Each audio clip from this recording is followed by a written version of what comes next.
সাপ থাকবে না পুকুরে? পুকুরে তো সাপ থাকে, কিছু করে না। ঠান্ডার সময় উপরে উঠে মনে হয়। পুকুর পাড়ে আসছি, অনেক বড় পুকুর, লম্বা পুকুর। শিমের ফুল ধরছে।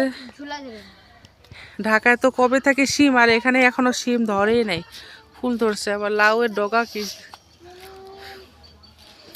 এই জায়গাটা আগে আমার বাবা অনেক রকমের শাকসবজি আবাদ করতো, সেটা এখন লিচুর বাগান না কি করছে। বেশ লম্বা জায়গা ছিল জায়গাটা, ওই যে পুকুর করছে, পুকুরটা ঢুকাই নিচ্ছে। আর এখন এইটুক আছে, এখন এদিকে লিচু আম বাগান মানে লাগাইছে।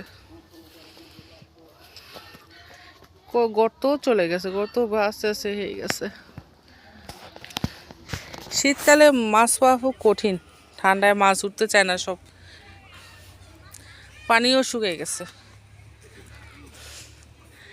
এই গ্রামে আসলে একটু ঘোরাঘুরি করি। আবার এটা কি করছে, রসুন লাগাইছে কয়েকটা, আল্লাহ জায়গা আছে রসুন লাগিয়ে দিছে। এই রসুন ডালে ফোড়ন দিলে, রসুনের পাতান দিলে ভাল লাগে।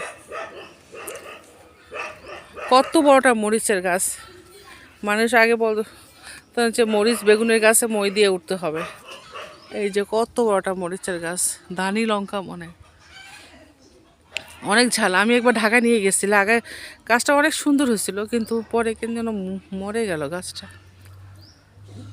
ভালো থাকবেন, আল্লাহ হাফেজ।